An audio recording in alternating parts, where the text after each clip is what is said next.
嗨，大家好，我是坦平叔。今天是2025年12月25号。这一期咱们聊一个热点话题最近这个专家是一看经濟形勢不好紛紛建言建策也是想盡了辦法操碎了心，一通折騰現在專家又開始折騰農民了，又開始安排農民這是怎麼回事呢？根據鳳凰網報道，有一個地方開始突發奇想，準備給農民評職稱。就我們聽說過給什麼學校老師對吧評職稱，給什麼工廠裡面也有評職稱，現在準備給農民評職稱，這是怎麼回事呢？根據這個鳳凰網報道說近日遼寧省農業農村廳發布通知，對遼寧省新型職業農民職稱評定辦法公開徵求意見。這個徵求意見稿顯示新型職業農民職稱設置為初級、中級、副高級、正高級。初級職稱分設員級和助理級，各級別對應的職稱名稱依次為農業技術員、助理農藝師、農藝師、高級農藝師、正高級農藝師。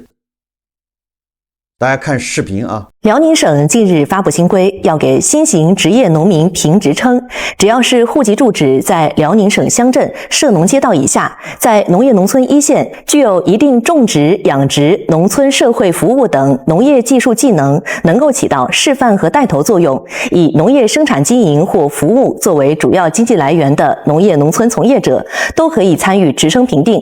職稱的等級設置和我們熟悉的專業技術職稱類似，分為初級、中級、副高級和正高級4個級別，涵蓋了農學、園藝、畜牧獸醫、農業機械化等多個專業領域。評上職稱的農民可享受在基層服務組織招聘時優先聘用、優先參加新技術培訓、承接新品種、新模式的試驗示範項目等優待。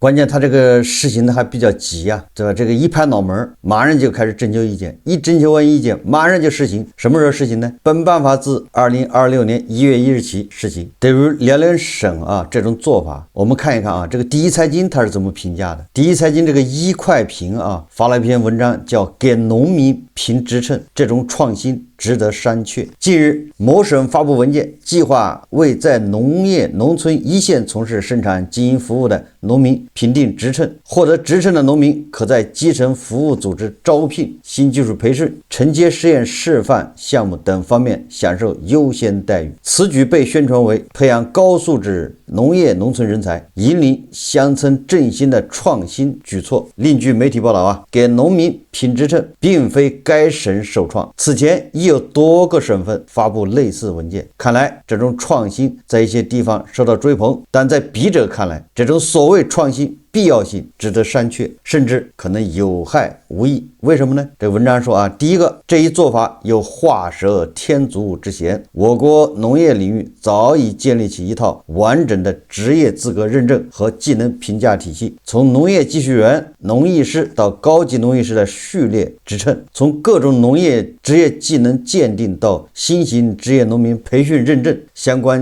評價機制並不缺乏。這些認證和評價體系儘管可能存在改進空間，但其基本框架和功能是明確的，也就是本來就有一套評價機制，結果你在這上面對吧再玩一套新的，讓我想起了這個電動自行車的新國標到底要整啥呢？這不就是折騰嗎？對吧？這個電動自行車新國標把電動自行車行業已經整得奄奄一息現在是不是也把農民這行業再整頓一遍？從上述某省發布的新型職業農民職稱評定辦法徵求意見稿來看，其核心內容與現有體系存在高度重疊，並無突破性創新。這種另起爐灶更像是一種重複建設以及為創新而創新的文字遊戲。其次，這種做法有生搬硬套，給農民評職稱，本質上是把適用於科研院所、事業單位專業技術職稱評定模式生搬硬套的用在廣大農民身上。它預示了一個前提：農民的能力和價值必須通過行政部門主導的評審程序蓋章確認後才算數。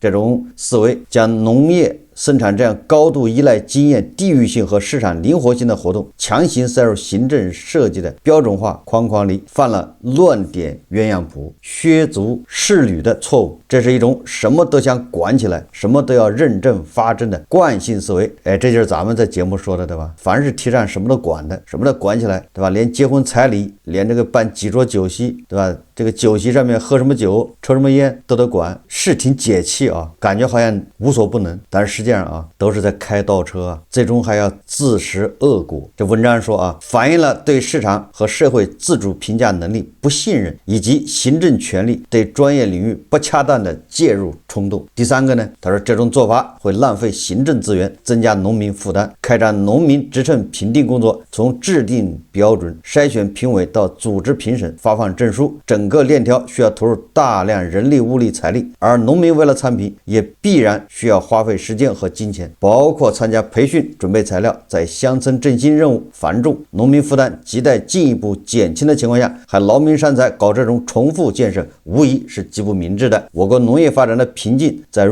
基礎設施、市場流通、金融服務等系統性短板，而非缺乏職稱評定體系。將有限的行政資源用於解決這些實質性問題，遠比搞職稱評定更有價值。這個第一財經說啊，政策創新啊，不应以名稱是否新穎、形式是否獨特為標準，而應以三個有利於為評判依據，說是否有利於提高行政效率，是否有利於推動經濟發展，是否有利於增加人民福祉。給農民評職稱的做法不但難以產生實際效益，反而可能帶來多種危害。從行政效率角度看，增設職稱評定與放管服改革方向背道而馳，是行政權力的不断擴張。從經濟發展角度看，它無助於解決農業面臨的市場、技術、資金等關鍵問題。從人民福祉角度看，它增加了農民負擔，卻難以帶來相應回報。而且這種做法還存在形成新的門檻和壁壘的風險。儘管政策聲稱取得職稱可享受一些優待，但在實際操作中，這些優先可能演變為隱性的必須。例如，未來一些涉農項目申報、政策補貼申請、貸款擔保等，是否與擁有新型職業農民職稱掛鈎？如果形成這種關聯，那麼對於那些因各種原因未參評或未評上的農民，就可能構成新的不公平，人為制造分化，違背以創新政策促進鄉村振興、帶動共同富裕的初衷。所以第一財經說啊，他說綜上所述啊，給農民評職稱看似是一項創新舉措，實則是行政過度干預和形式主義思維共同作用的產物。鄉村振興需要的是真抓實幹，而非花拳繡腿。與其在職稱評定上做文章，不如多花點心思在實質工作上，例如完善農村基礎設施，降低農業生產成本，健全農產品流通體系，解決銷售难的問題，加大農業科技推廣力度，提高技術到位率，創新農村金融服務，緩解資金瓶頸，培育新型農業經營主體，提升規模效益等等，這些工作或許不如評職称那樣容易出政績博眼球，卻是廣大農民真正需要的支持啊！我覺得啊，這個第一財經這個評論啊，還是相當給力的啊，比較客觀，對吧？說來你這個一個就是形式主義啊，第二個你這個解決不了什麼實質問題啊，反而增加浪費，涉嫌啊行政權力擴張，畫蛇添足啊！按照網友的說法，是不是哪些人又準備到農村去耍去了，对吧？为他們量身定制的啊。這玩意兒就像4+4一樣，大家知道4+4吧？協和醫院，對吧？它初衷就是好的，而且也跟國際還接軌，最後變成什麼呢？變成權貴，對吧？婆羅門彎道超車的利器，對吧？不二法門開外掛，這個跟農民評職稱一樣的啊！你以為是給廣大農民怎麼謀福利，不過是為一小撮人，對吧？謀取特權，侵占了一點點的這個農民的福利，它不是給全體農民叫普惠，而是把僅有的一些資源，對吧？再通過這種灰色地帶，這種暗箱操作，這種通過評職稱，對吧？留下少部分人。實際上啊，在我觀點裡面，對農民、對農業搞各種各樣的這種評定，對吧？評比，我覺得有必要。但是這個評定評比一定不是政府組織的，應該是民間自發組織，對吧？民民間自己找錢，你有錢或者你能拿來贊助，騰訊給你捐款或者阿里，對吧？你自己搞一个，这个挺好的，没毛病。你比如说国外，对吧？你美西方经常有什么那农民各种比赛，那个有那个铡那个草垛啊，还有什么砍木头，对吧？锯木头、砍树、劈柴。那个白俄罗斯的那个总统卢卡申科就是个劈柴高手，没事就展现一下劈柴。我说的就这意思啊。其實農民他的這個娛樂活動或者他的專業技能各種比拼、各種競賽評比也很有必要，既有娛樂性，對吧？也有這種觀賞性，還有這個專業技能。但是這些應該是由社會組織，對吧？由民間自發組織自己找錢，自己去拉贊助，自己去搞這種各種比賽，搞這種各種比拼，對吧？這職稱評定不就是作用嗎？分出個3、6、9等，唯獨由大頭來做，這個就出問題了。所以這個第一財經評價的非常好主要是行政權力擴張，這個是我們要最為警惕的。政府要做的什麼？政府要做的是農村這兒，對吧？你提供基礎設施，解決這些，比如金融這一塊的基礎設施，對吧？讓農民怎麼樣更容易在他困難的時候能夠貸到更便宜的資金，對吧？在他青黃不接的時候，在他受災的時候，對吧？能夠更容易的由保險公司去理賠，應該做這些工作。農村的基礎設施，對吧？這個第一財經也說了完善農村基礎設施。為什麼這麼說呢？正好昨天是吧？發生在江西的九江那個彭澤，就是彭澤縣離我們這兒非常近，100多公里，一場慘禍，對吧？2025年12月23日下午16時許，江西彭澤縣定山鎮響水村發生一起慘痛事故。澎湖灣幼兒園園長羅某某駕駛7座 SUV 送幼兒放學，在鄉間下坡彎道失控，衝破簡易護欄，墜入3米深的池塘，造成包括園長在內8人全部遇難，其中7人是幼童，真的是慘劇人間慘劇。本來是一個，對吧？放學一個很多爺爺奶奶等着孩子回家，是個快樂時光，結果等來的卻是這麼一個噩耗。我為什麼說這個事呢？實際上這個就是農村基礎設施不完善。當然了，你也可以說這個幼兒園有問題對吧？你可以拿這個尺子來說這個幼兒園，對吧？你為什麼開一個這個 SUV 接送幼兒？然後你這個幼兒園應該有校車，對吧？而且有專業的司機，然後經過培訓等等，這些都是對的但是你在農村有實際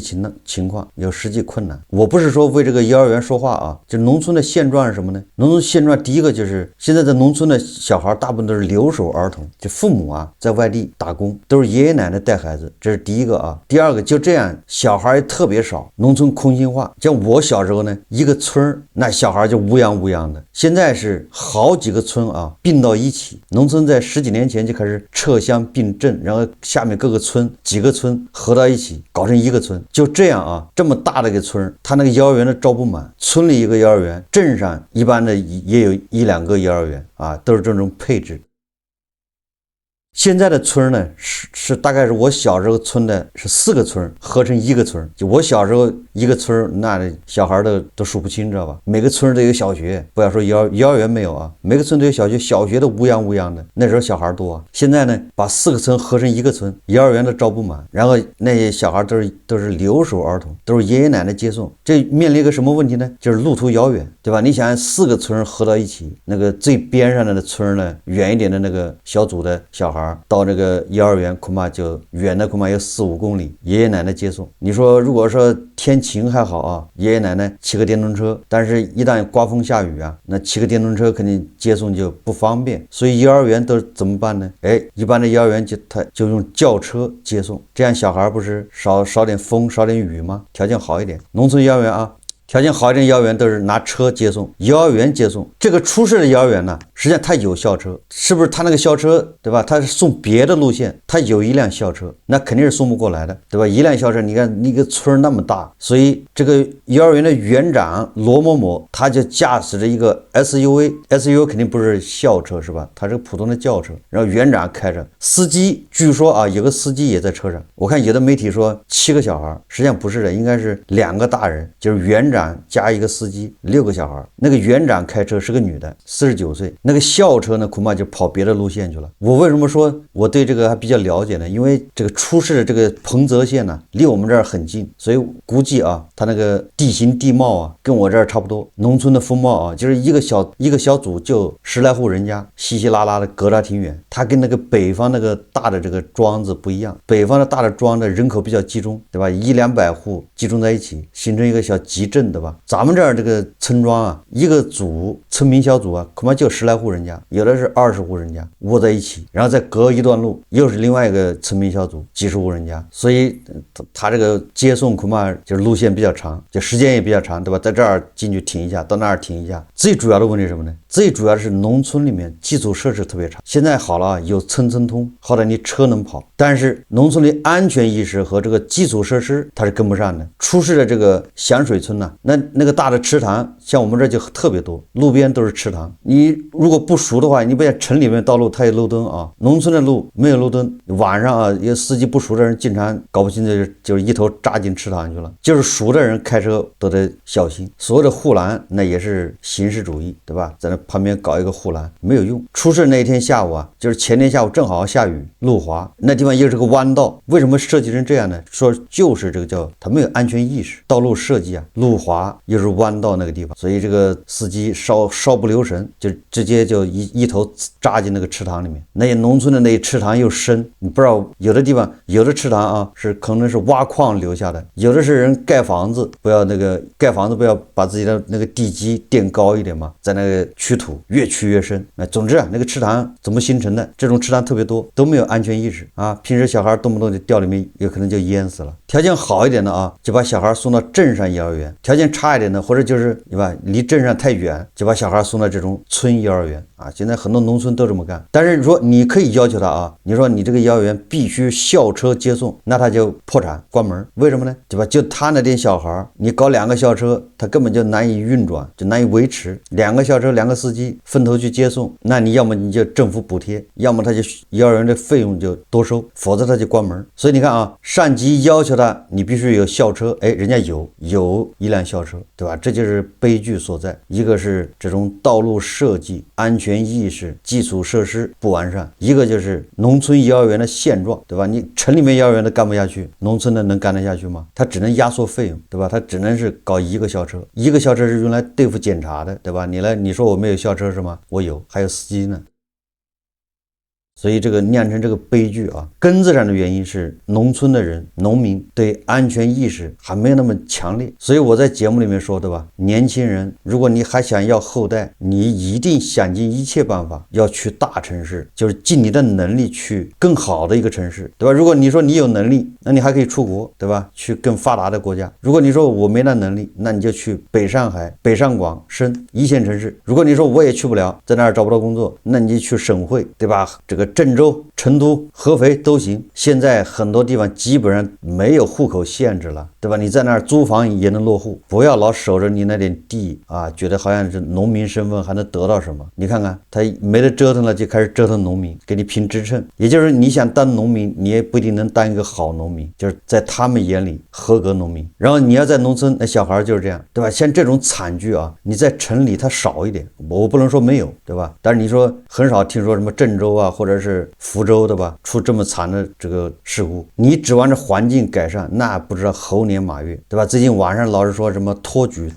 是吧？有錢人孩子对吧？那叫繼承家業是吧？中產那叫托舉，窮人叫什麼？叫啃老。什麼叫托舉啊？對吧？你把你孩子帶離農村到大城市去，那這本身就是托舉，對吧？讓他離開農村。大城市啊，醫療條件好，對吧？肯定比農村強得多，比那個什麼地級市，小孩有什麼問題及時能發現，對吧？有什麼病能早治療就能收益，對吧？效果就好。你在農村，对吧？你先去这個鄉村醫院衛生所給你看看，他能看出個啥呢？他治表給你退燒，然後實在扛得不行了，你去鎮上醫院或者去縣醫院，這麼三折騰，對吧？2折騰，病情耽誤了，小孩留下終身遺憾，對吧？如果你在鄭州，對吧？或者是成都，那好歹有很多3甲醫院，是不是也好得多啊？所以說啊，如果你想要有下一代，你就就盡量啊去更好的城市，在那兒待着，在那兒找工作，在那兒安家，這就是對小孩的托舉。這個咱們說遠了啊，還要說回這個跟農民拼職稱這個事情。說來說去啊，就是一幫人閒的沒事幹，所以必須啊要像阿根廷或者越南呢進行改革，把這些人浮於事的，對吧？該裁掉啊。現在一方面啊地方財政沒錢，工資都發不出來，一方面還有這麼多人，对吧？在這兒，這些人他得幹活啊，他得顯得自己很重要啊，對吧？他也不能說我在這天天坐在這兒就給我發工資，這樣又不好，有各種 KPI 和评比，那他就沒辦法想办法折騰，想一出是一出，顯得我很，對吧？很勤政，為人民服務，跟着在這兒該縮編，該裁，對吧？該下崗。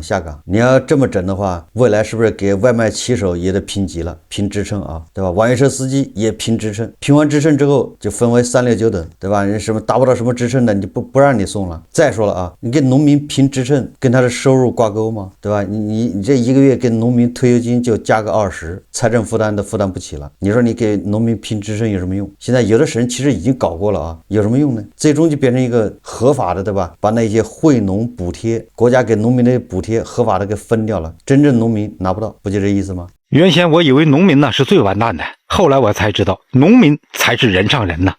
不信你看新聞，鐵路賠錢，公路賠錢，醫院賠錢，石油公司賠錢，航空公司賠錢，就連煙草公司也賠錢，3大運營商也賠錢吶。